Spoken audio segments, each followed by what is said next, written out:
And now, it's time for TJ Wow. Hello and welcome to the Training Journal webinar. We are very glad to speak to you. This is me. I am Jo Cook. I am the Deputy Editor of TJ and I'm your host and your moderator today. The whole way that we run our #TJ Wow live webinar conversations is just that, as a conversation.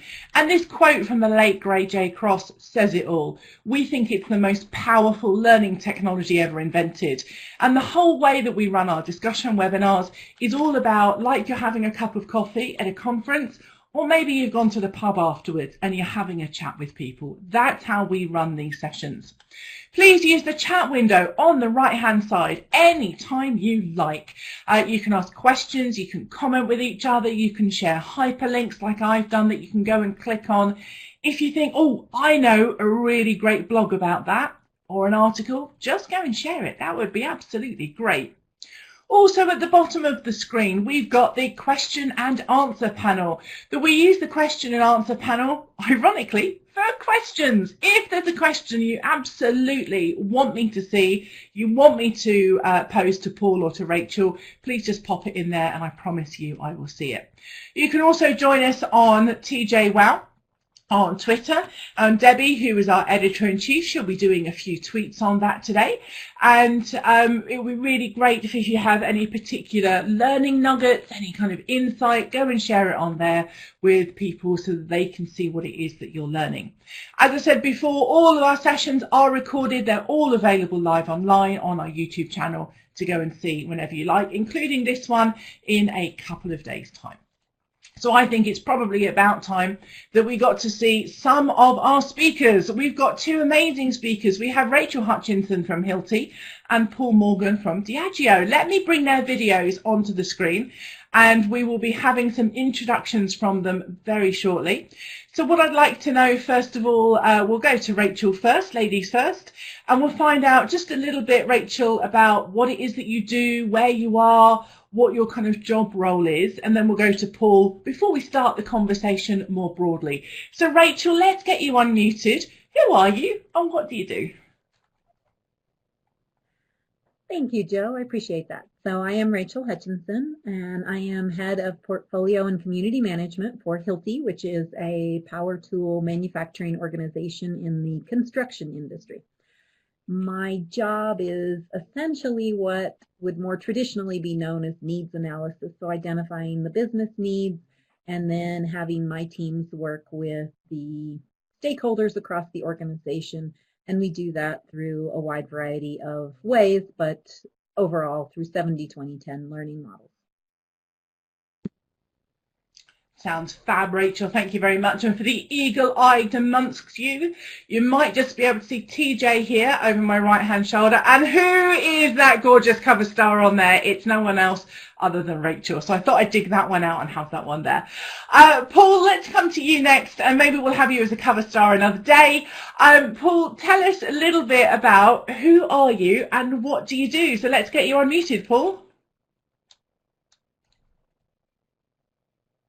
So Paul, you're not quite unmuted, just that button at the top left. It's usually me that does this first, so it's unusual for you. There we go. So Paul Morgan, learning and development consultant, basically go into organizations like Diageo and work on projects like HR transformation, whether that be performance, learning and development, or digital transformation. So Diageo is the company I'm working for at the moment. Brilliant, thank you. And as I take a drink, it's not gin or anything, I promise, but it is in the drinks industry, Diageo, isn't it? So it's quite an interesting one. So our conversation today is all about, is training always the right solution to a problem? And obviously we're not just going to go with a straight yes or no, because that would be a very quick conversation and we would finish very quickly. But Rachel, let's come to you first and find out your slightly longer answer than yes or no to, is training always the right? So the short answer is that no, training's not always the right solution to a problem, because you need to understand what's the root cause. And one of the things that we look at is we evaluate when we see a business problem, and let me be clear there, we always start with the business problem. So we don't start with necessarily a desire to create training as a solution. And I think that is one of the differentiating factors for finding out what are solvable by training and what's not. And I use a metaphor of a three-legged stool when I describe this. So I say there's things that can be corrected, which are confidence-based even, that can be corrected by training. There's also things that are caused by systems. So those are things that could be occurring inside your management organization. They could be occurring inside the technology systems that you're using in your organization. They could be caused by processes that are no longer working in the organization. So there's these types of things that you have to identify and say, where is the stop? There's also obviously the piece related to motivation. Sometimes that deals with culture, sometimes that deals with internal motivation to actually correct things. And your mind needs to be in it before you're able to learn, which then means that, you know, if you can't get your head into the game, you probably can't change the behavior no matter how much you create amazing learning solutions.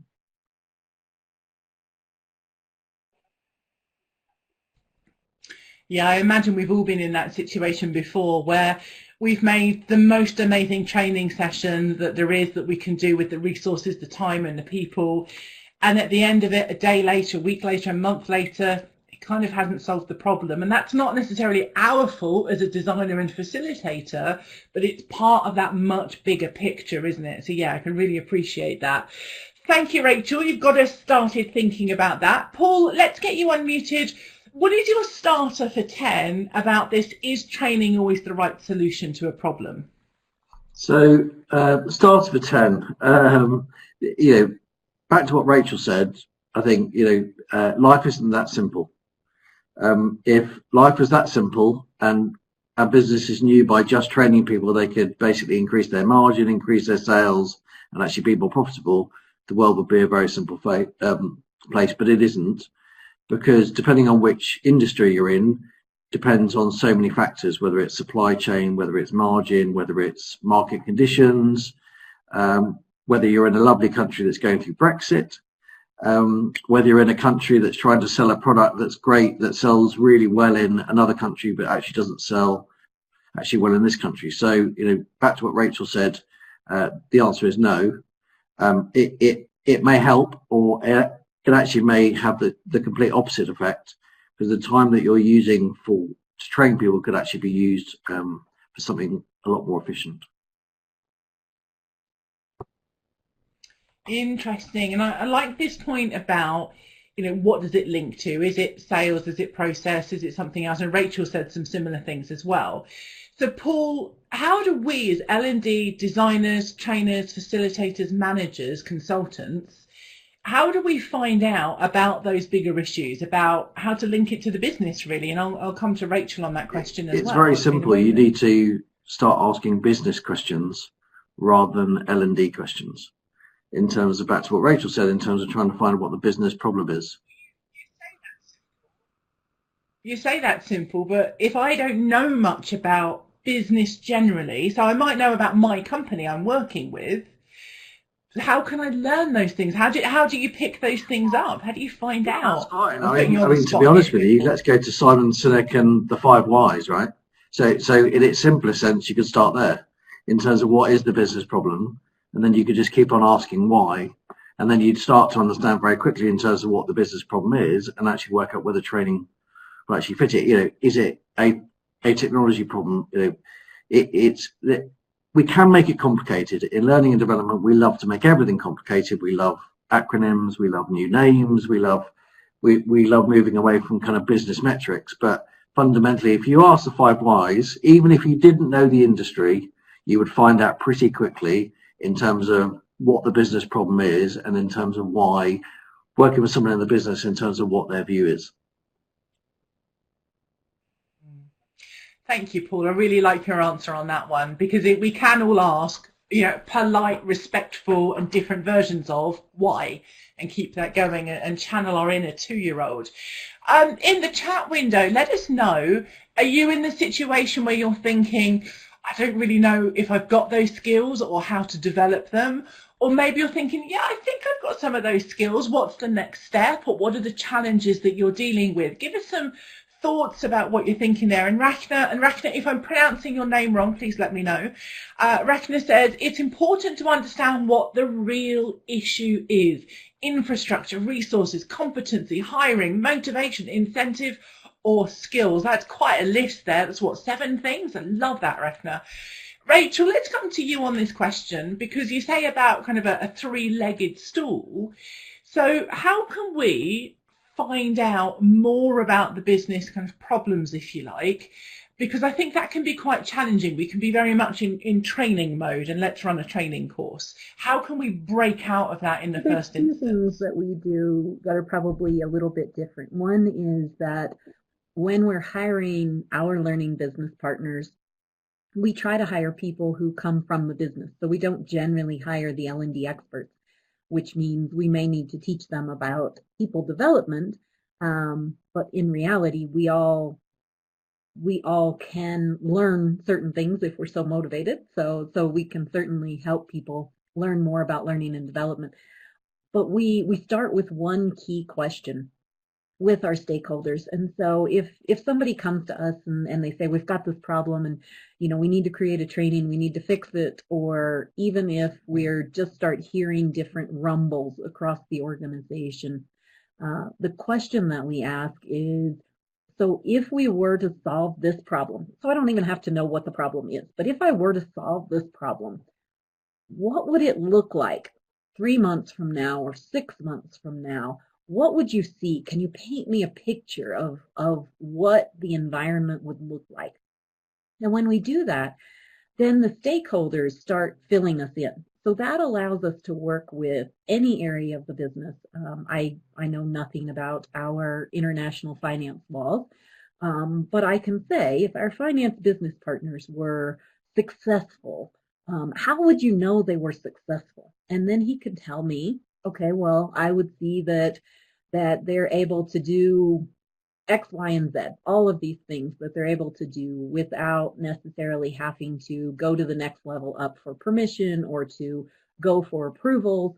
And now I can start saying, okay, so we need them to be able to do these tasks and we need them to be autonomous, which means I'm already starting to think through and evaluate which parts are environmentally related, which parts are competency related, which parts are culture related. And that allows us then to design around learning solutions, if learning solutions is the relevant answer. It could be that what they tell me is, it could be something like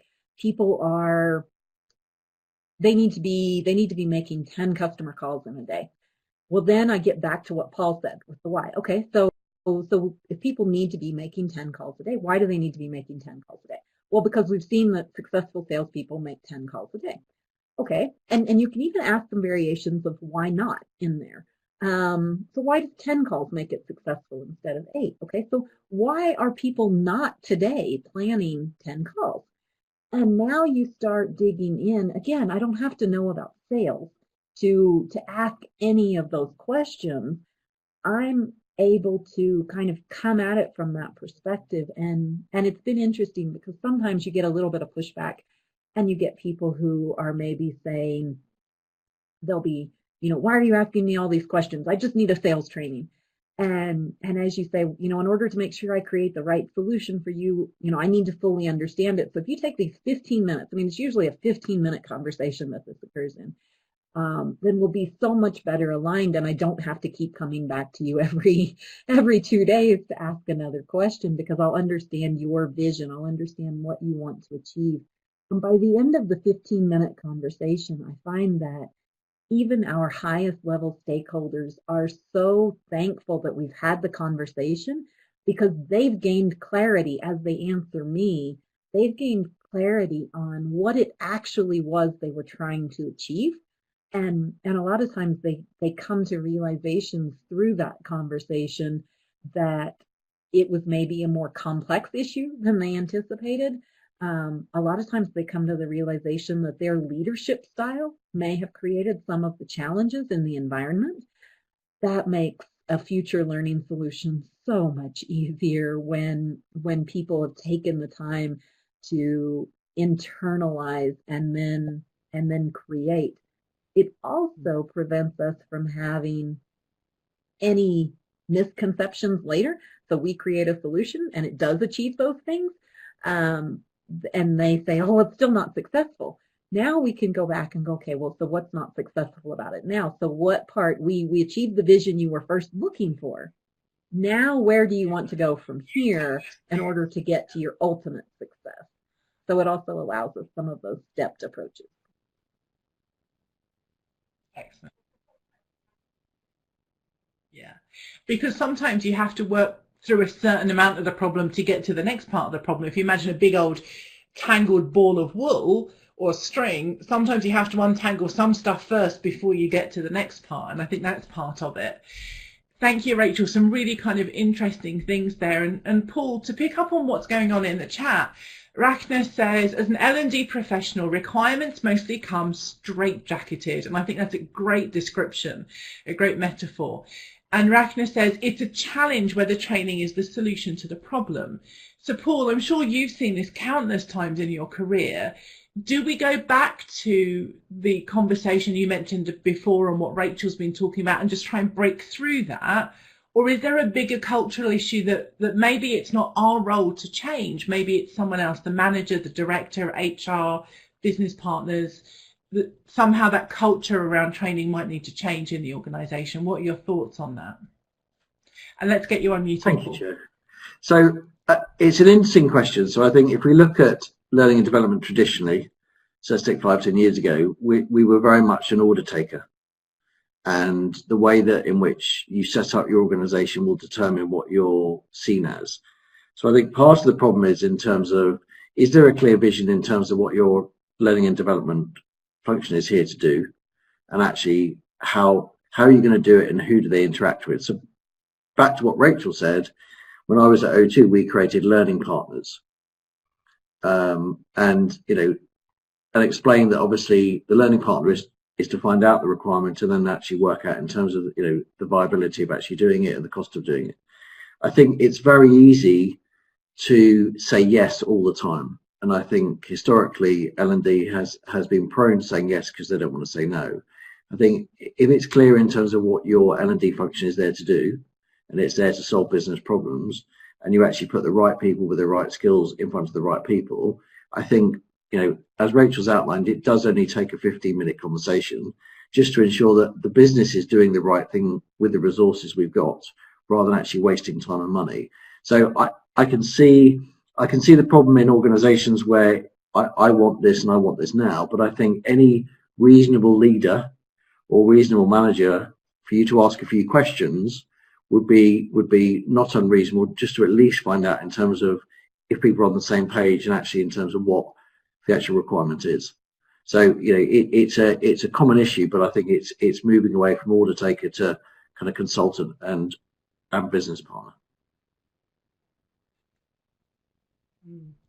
I think you make a really great point there, Paul. And in the chat window, people are having these challenges. Summer says that she can relate to Rachna because she says that when people are approaching L&D, that they've already determined and committed to the idea that training is the answer. And that can be a real challenge to shift that conversation. I remember working in a large multinational organisation, and I was the only trainer who was doing the kind of the consultancy bit, partly because I didn't know any other way to do it, which is good for me, but wasn't so good for the L&D department. And also I just lucked on being with an internal client early in my kind of job role there that responded to that because they were in sales. So it made perfect sense that I would actually ask them the question and dig deeper. But from there, that gave me the confidence and the success to have those conversations with other people in the business, not always with the same amount of success that I'd had before, but also to be able to take back to the L&D team to say, hey, there's a different way that we can start thinking about this.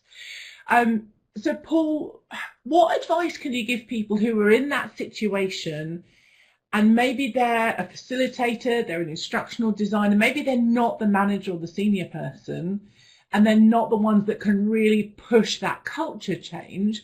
What could they do within the realms of their own role, do you think? I think fundamentally you have to look at people in terms of their desire and their want to make change. So one of the things we used to do at O2 was basically say we had no money, and it was the same at Microsoft. So basically, if you have no money and you have no resources, when you start saying, okay, so let's just hypothetically say we're going to take out all of your team for 5 days instructor-led training, how do you feel about that? And then you start to challenge in terms of what training is, and then actually work out in terms of what's appropriate. So I think you know it's hard for people that in smaller to medium companies that have 3 hats, right? That are trying to be a facilitator, trying to be a designer. I think my only advice would be is before you start having those conversations, start spending some time within those business areas to at least understand the language. Because I've always said, you know, in my career, it's hard to send someone into a technical area if they don't have that technical expertise, because then the conversation becomes very quick and very short. So I think anything that they can do to get the support to speak the same language or a similar language to the business they're engaging with always helps. Yeah, I completely agree with that. I used to work in a TV company, and I remember going down to our broadcast area where they were looking at all of the feeds. There were monitors everywhere, which filled me with delight, and they were watching to making sure everything was playing right. And I had no clue of what their job role was. And I spent some time down there and just to absorb and ask questions, but very much with the idea of, you guys are the experts, but how can I help you do an even better job? Tell me what you need. And that was kind of a different approach. They hadn't had that before. Usually it was, I'm the trainer, I'm coming down here to tell you stuff. And I think someone makes a really good point is, you know, if you don't know the answers, say, look, can I speak to some of the people in the team? Can I speak to some of the managers to work out what their view is and actually come back to a scenario to actually come up with some ideas? Because when you're only speaking to one person, that's only one person's view. Absolutely. So Rachel, let's come to you on this one, because you put in the chat window, #stop teaching, start learning. Tell us a little bit more about that. We have a box in the pillar that is creating high-performing global teams, and we focused on that section as we were looking at what would we do from a learning journey, what would our learning strategy be, and to get to that point, we talked to about 20% of our internal population. So at the time, that was about 4,000 people. This was several years back. We were a bit smaller, and excuse me, we did some surveys, we did interviews, we did focus groups. We went across the organization to find people at all levels, and we asked them what they wanted from learning and development. And they very clearly said, we want to learn at work the way we learn in our real lives. And that was kind of eye-opening for us, because of course we're all learning every single day.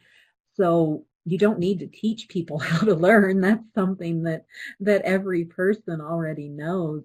And they were so clear to us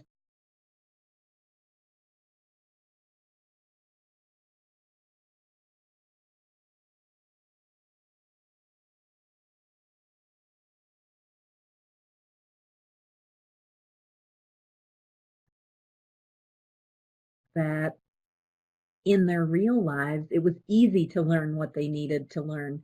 And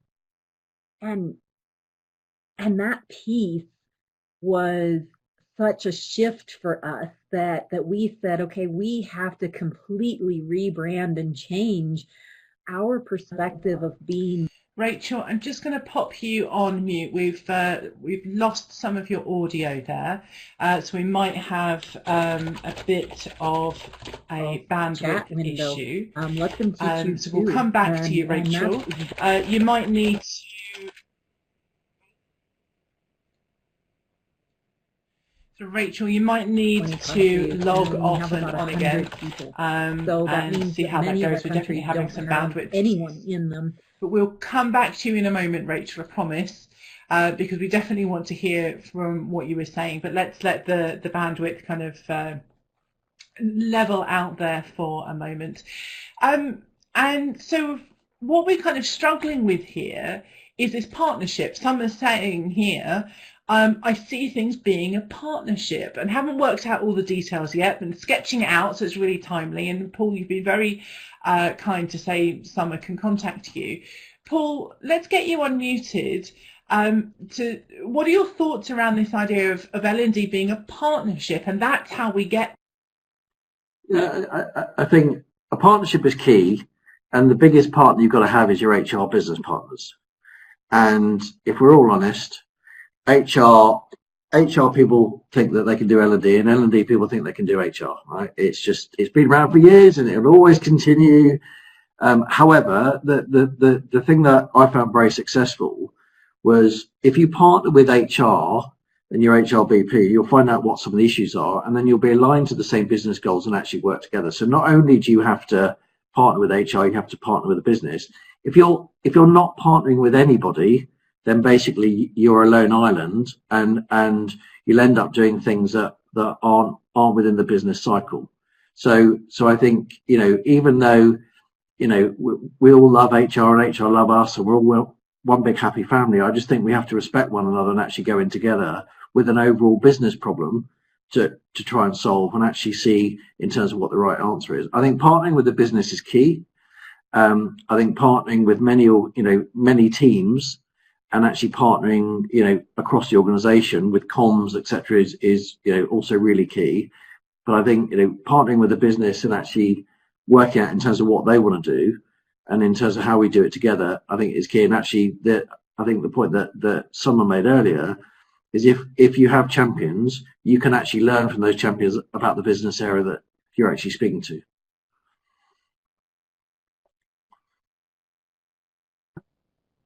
Yeah, absolutely. And Kirsty is making a great point in the chat window, saying just HR, and you did say comms and other parts of the business as well afterwards. And Kirsty is making the point that if I don't have sales leaders with me, nothing happens. Well, sales are an important part of any organisation. So is marketing, so is IT, so is etc. So I suppose it comes back to the question about what do you want, what does the board think that the learning and development function is there to do, and where are the priorities? So, if the priorities in sales, then you work with sales, but obviously in terms of making sure that you're still partnering with HR, and you're also partnering with marketing to make sure that the product is right, that they're selling at the right price point. Because if you're explaining, how to understand the market and how to do a sales pitch, if the pricing is wrong, then and the marketing is wrong, then things won't succeed. So I always think about it as a three-legged stool, similar to Rachel, but slightly different. To sell something, it involves many parts of the business, and all those areas have to be aligned to make sure they're actually chasing after the right thing.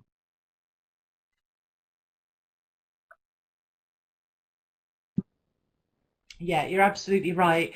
And I think that's what many business leaders try to do. But it's where does L&D fit into that? It's interesting that this is where the conversation is going. And I think there's a point here as well around, let's say we've had these conversations, we've dug a little bit deeper into the business conversation that we're talking about, we've asked why and so on. If it becomes clear to us that whatever this presenting need isn't a training situation, we know that just running a one-day or a webinar or a blended solution or building e-learning, whatever it is, we know that's not going to fix problem X.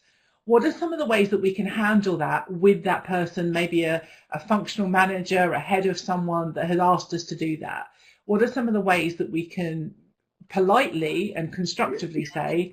I think coming back to the partnering, so hopefully the person that's aligned to the business will be sitting around the table on a monthly or a quarterly basis, understanding in terms of how the business is doing. And hopefully it won't be a one-off conversation. But I think sometimes you do have to push back and say, because it's a cultural issue, the price point may be wrong, etc. Whatever we do, it's been proven in the past that it won't work for many reasons.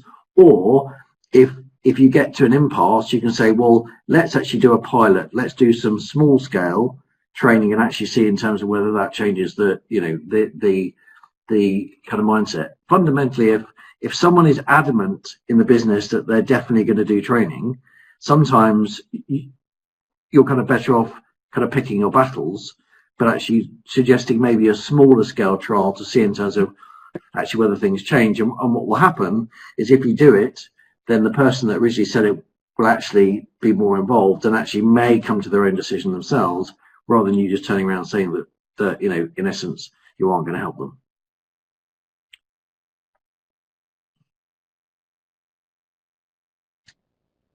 Yeah, absolutely. And as you say, it's the way to do it. It's not to say, no, you can't. I've had quite a few of these challenges myself. So outside of TJ, I run my own training business. And it's very often I'm saying to people, I don't think this is the right solution for you. And I'm actually doing myself out of business at this point. It's like, I'm saying, no, I don't want your money, which goes counterintuitive to an external vendor. But it's about making sure whether you're an external vendor or an internal L&D solution, that you're doing the right thing for the organisation, because without that, you're not going to build. Back to what Rachel said, it may not be training, it may be learning. It may be a better understanding of the market in general in terms of, you know, the whole competitive landscape. Rachel's back.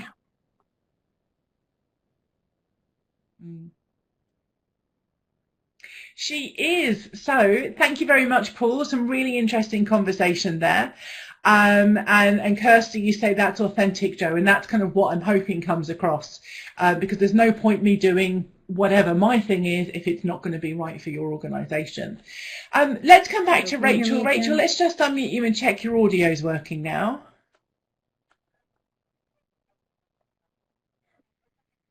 Yes, we can. Welcome back. Sorry that you had some IT problems. Ironically, talking about partnering with IT was a bit of a challenge there. Rachel, let's kind of continue. Let's get back on track with this conversation.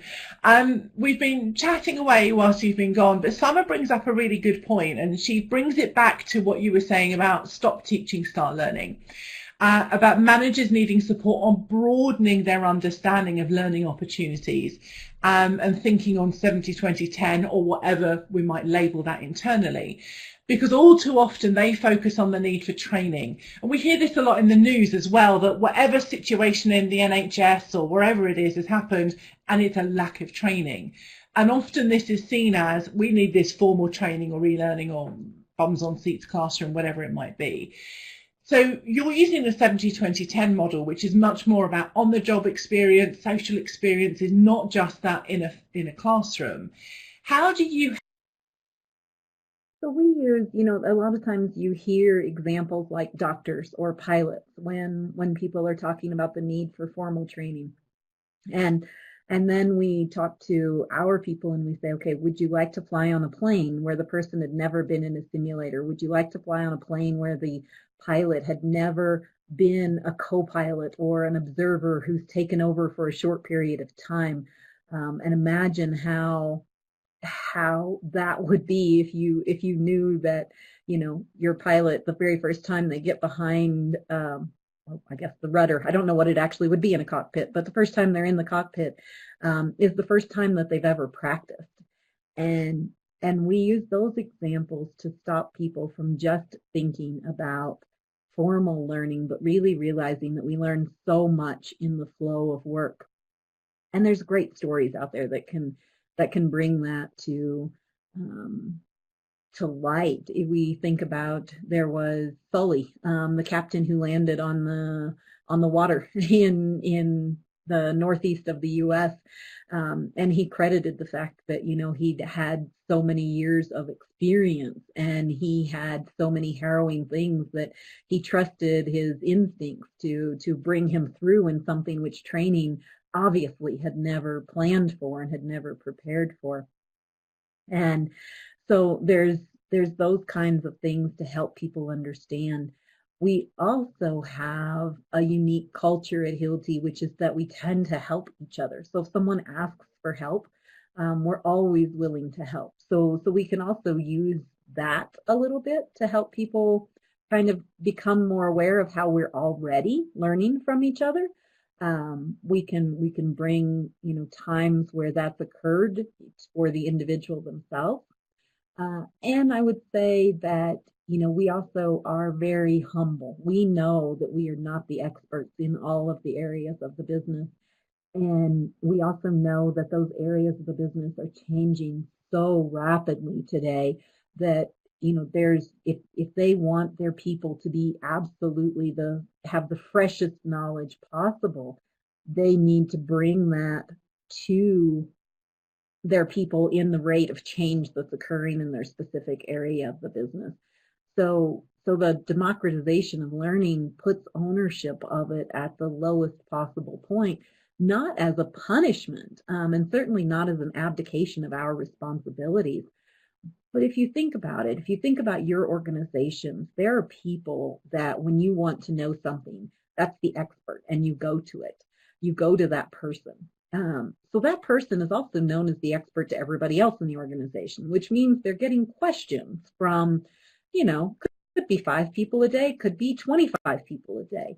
But it's affecting that person's productivity. If we truly democratize learning and we create an environment where they can share that knowledge more broadly once, and it's then searchable and it's able to be found by people, now we start getting a lot of people who are volunteering to share that expertise and to keep that expertise up to date, because it takes them so much less time to do it once than it does to do it 5 times a day or 25 times a day when everyone in the organization is coming to them and is asking for that piece of expertise that they have.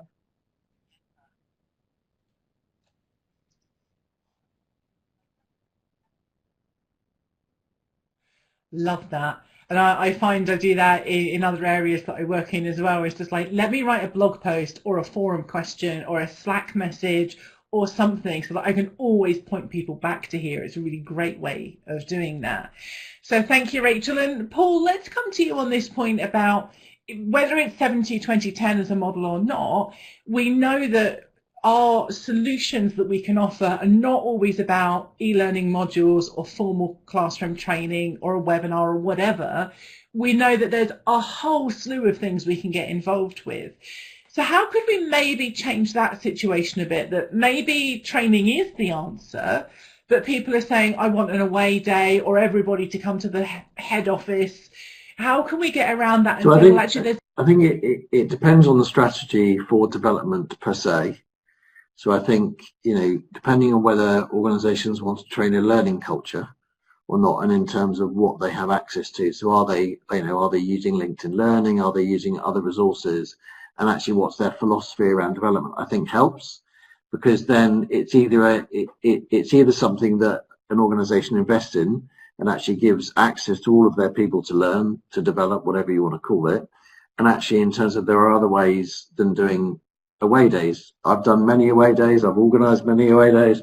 I've had a lot of fun with away days, but sometimes, they're important when new teams come together or certain other aspects, but, it doesn't always have to be physical. So I think, it's that whole element between, are you trying to change personal development or are you trying to change professional technical development? And I think there are kind of different ways to do different things. And I think, creating a course or creating an event or having an offsite sometimes aren't the best things and actually aren't the best use of time.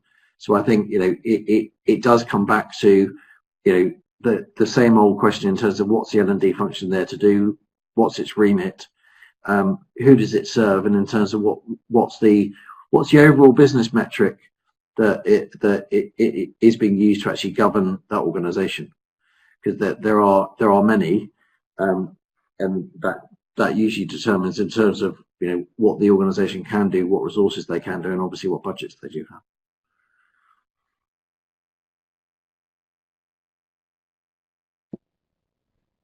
Yeah, I definitely find that, especially as an external vendor, depending on how important the project is that's being involved, that people are involved in, that frees up time, money, people, whatever it might be, because that about priorities and business metrics.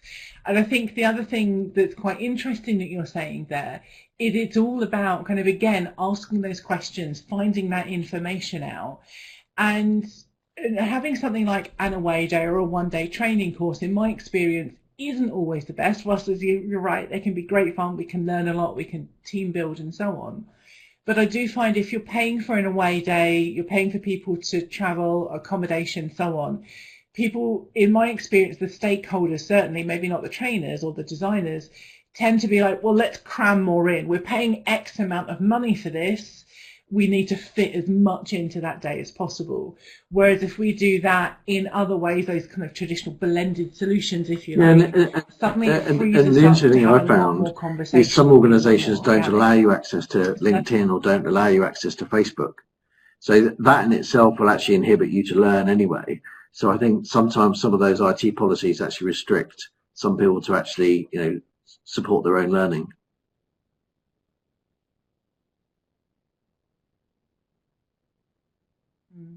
And how have you dealt with that in organisations? Have you been in organisations where that's been the case? So, and you've fortunately, basically been I haven't. advocating to open that up to, say, but Twitter or I know LinkedIn. organisations that do.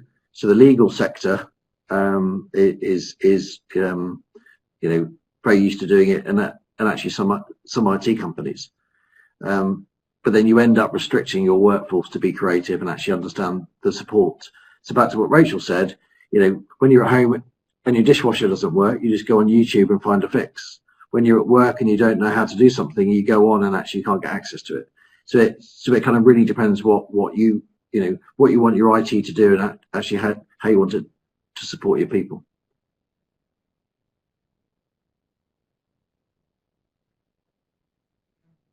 And whilst we used to hear a lot more in the kind of L&D press, if you like, or the business press, or forums, we used to hear a lot more about that bring your own device, where people would circumnavigate that almost just by looking at it on their phone rather than on the work computer, because then they could find the answer.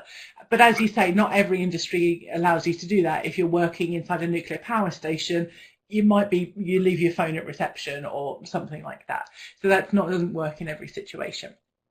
Thank you for that, Paul. Rachel, let's come back to you on this point about maybe training is the solution. So I don't want to do us out of jobs, because we're all very good at our jobs and we're thinking about designing and delivering different types of solutions. So let's say we've got that challenge. We know that training is the answer. But how can we make sure that we get the right people involved, that we have the right measures, as we've been talking about, that we get the right content from people, we have the right attendees to make the impact for the organisation and the individuals that we... If the best case is that you do have direct access to those stakeholders and that you can start the conversations, that's not always the case, especially when maybe you're not yet branded as a business partner, but you're still seen as some type of support function that should just fulfill an order. So I'm going to say that, you know, best case, you're talking to the stakeholders and you're identifying what are those performance indicators, what are the things they want to see, who are the key populations that would be affected by that, then identifying the personas, the main personas, so you can define a solution that would connect to those personas and achieve those business results. Now, that's not always the case. Sometimes,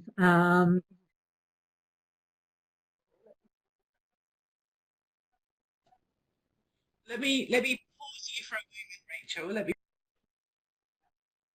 Sure. So we use personas to define key characteristics of populations. So it could be, we are looking at sales managers in our organization. And when we look at sales managers, we can say that as a persona, we would have maybe 3 personas. We would have the ones who are more tenured. They love being sales managers. They've grown into this role and they want to stay in that role. And so maybe we call that persona Sam. And then we might have the persona which is Ashley, and Ashley is a high potential, has always been seen this way, comes out of universities, top in their class in university. They come into the organization, they intend to move fast through the organization. They're impatient. They don't know a lot about our business or any business because they're young and really, you know, enthusiastic and eager. Um, and then we might have persona Mark, and Mark is someone who has been in 3 or 4 roles in the organization, is probably going to be moving around, has maybe 18 months of tenure in any specific role in the organization, but has a breadth of knowledge from coming across HR and finance and sales and marketing. And those would be the 3 personas then that we would design for in our sales manager training so that we could make sure, because Ashley, Mark, and Sam would have completely different backgrounds, completely different experiences, and completely different motivations for accomplishing the learning solution.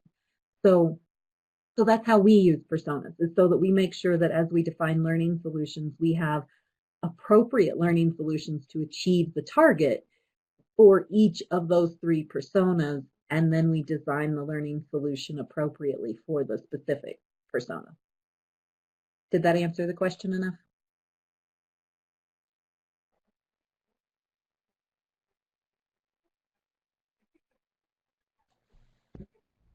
I think it did for me. So that was the optimum case. The maybe not so optimum case is that you have 2 levels down in the business. You have a project manager, for example, who is responsible for launching a new customer relationship management tool or a new HR management system, something along those lines. And that project manager is coming to you because they've identified there's a need for making sure that people are able to use the system and change their mindset in the approach to the way they use the system and the way they deal with their people on those. Now I don't have access to the stakeholder. Now I'm always hearing filtered information, and so I've got to have so many more conversations to define what are those personas that are actually being affected, where are they, how am I going to ensure that we are actually successful? Because the project manager's version of success is that the new system is launched. The project manager's version of success is always related to, did I achieve my project goals? Not did I achieve the business goals, that if I'm learning and I'm applying things within a system, which is really where we come in and where we're saying, okay, hang on, we're really happy if you have adoption rate on your system.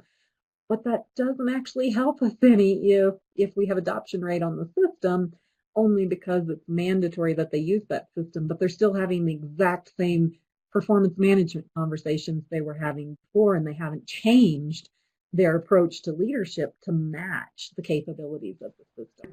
So that, I think, is when the challenges come in, when you can't access the stakeholder very easily and you can't find out what are actually the visions for business success.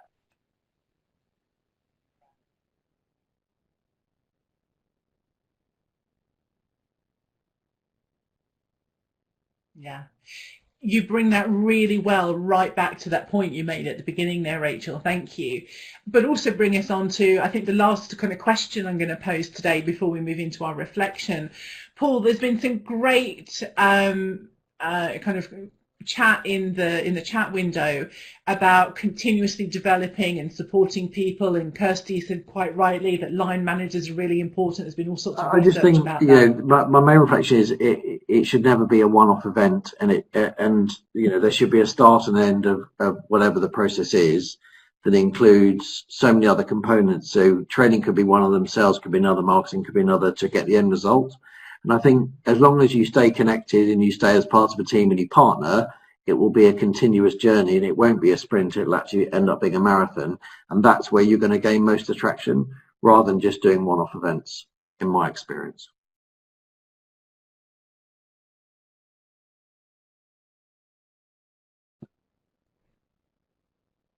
That's great. Thank you very much. Hopefully that's kind of addressed that issue, Leslie. If we've missed the point, then obviously do let us know in the chat window. We're going to move to our reflection point now. So Paul and Rachel are, of course, staying with us but we are coming off of webcam. So let me move into our reflection question. Now, if you've been on TJ Wow before, you'll know the drill at this point. What we've got here is the text tool. We're going to have a quick practice of this before we move into the main point of what we are discussing here. So have a look on the left of your screen. What you should be able to see is the T text tool. Please click on that. Please click on the screen and type your name. Then click one more time and it should reveal it to absolutely everybody. So please have a try of that. Let's make sure that your text tool is working. The other tool that you can use is the very top tool on the screen there. And what you'll be able to do then is pick up your writing and move it, just in case you've written on top of someone else. So don't worry if you've done that, we can move things around. And somebody's done that with my coloured boxes as well. So well done on that. That's brilliant. So if that's not working for you, you can use the chat window to let me know and I'll help you some more, or you can just use the chat window to answer the question. And the question is, what's your action point from today? We've had what I think is an absolutely great discussion with Paul and Rachel, really sharing some strategic points and big thinking points, as well as some more tactics and tactical things for us to think about and responding to your questions. So have a think, use that T text tool and just share on the screen, what are you going to do after today? So it could be immediately at the end of today, you're going to go and do something. It could be tomorrow morning, it could be tomorrow afternoon, it could be next week. What are you thinking? This is what I'm going to do. Use that T text tool and go and share on that whiteboard. What are you thinking of doing after today's discussion? What have you taken away and what are you going to apply? So what is it you're going to apply from today's conversation?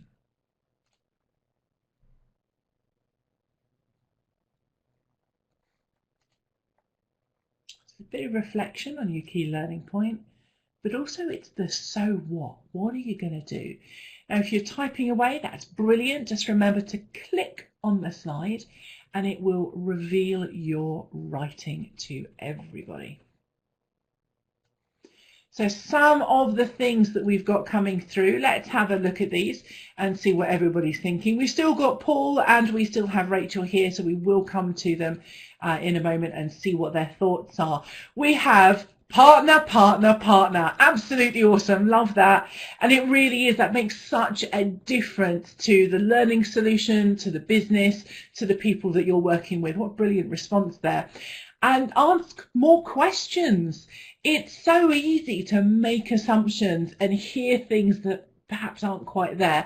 And I think my column that I wrote for Training Journal this month was largely around that, was asking questions, it was listening and being in somebody else's situation. There's a little bit of that. Somebody else has put here more use of why to determine the need and also to determine the type of intervention. That's absolutely brilliant. And it's all about being polite and respectful and conversational and consultative, but definitely just asking why can be really useful. Build on the partnership with our business partners. Absolutely. There are, as with all things, there's the good, the bad and the ugly out there, but working with them will really key you into what they're focusing on and the business response and need, as well as what you need to do in L&D. And also we've got on the whiteboard, keep doing what I do, bring in business function as well as HR. And that's a really great thing. I think if we come to this discussion today and we go away with confidence that what we're doing is right, that's pretty awesome too, quite frankly. And then lastly on here, don't be afraid to ask. I love that. When I started working in a new organisation, it was a completely new industry to me. I went in all the different meetings and just said, I'm new, I'm going to ask loads of questions. I don't know all the acronyms and stuff. So that was really useful. And the very last one that we've got here, I'm going to make contact with Paul, which is pretty awesome. Finalise my thinking on learning champions and develop some guidance. That's absolutely brilliant things there. So thank you so much. Rachel, let me come to you. What are your thoughts on seeing these actions that people are going to be taking from here today? To make a difference in their organizations. And that's the key starting point, is realizing that you are a bit in control of your own destiny and having that desire to make a difference and to connect to and interact with the business is absolutely the critical, not just first step, but the critical thread throughout all of the things that we do with our organization.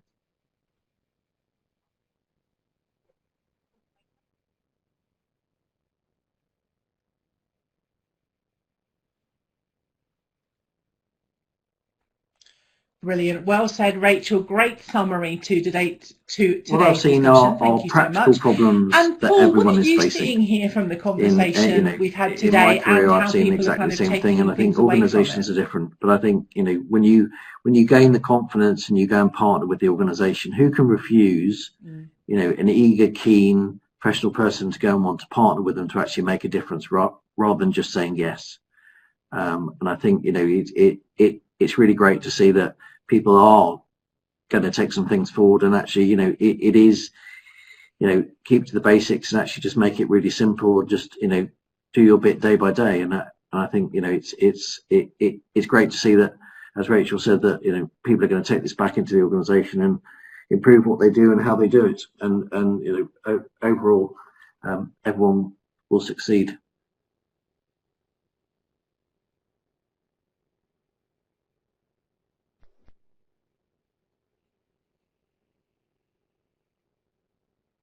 That sounds absolutely brilliant, Paul. Thank you so much for that summary. That was absolutely lovely of you.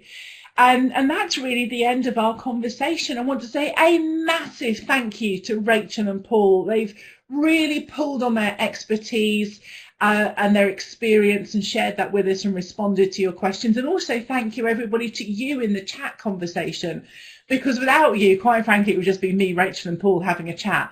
And whilst I would really enjoy that, I think it's so much better when your questions and conversations and challenges come through. So absolutely brilliant to Rachel, to Paul, and to everybody in the chat as well. You can go and find our session will be available on our YouTube channel in a couple of days. It will be available on the webinar to go and have a look at, sorry, on the website to go and have a look at.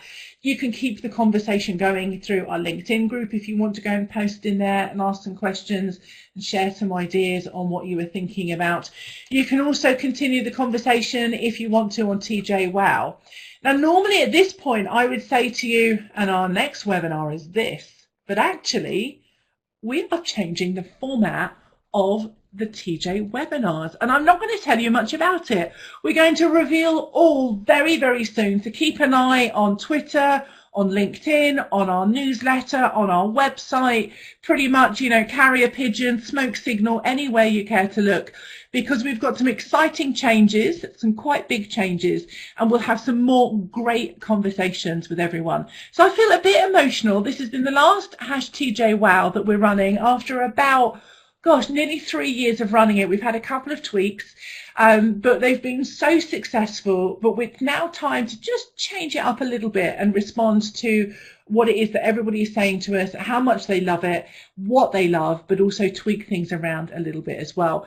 And I'd like to say thank you for Debbie. She has supported me the whole way with this entire concept, and also with all the speakers and everything. It's a real kind of team effort. And even though he's not here, he's swanning off on holiday, I'll say thank you to John, our editor, as well. So we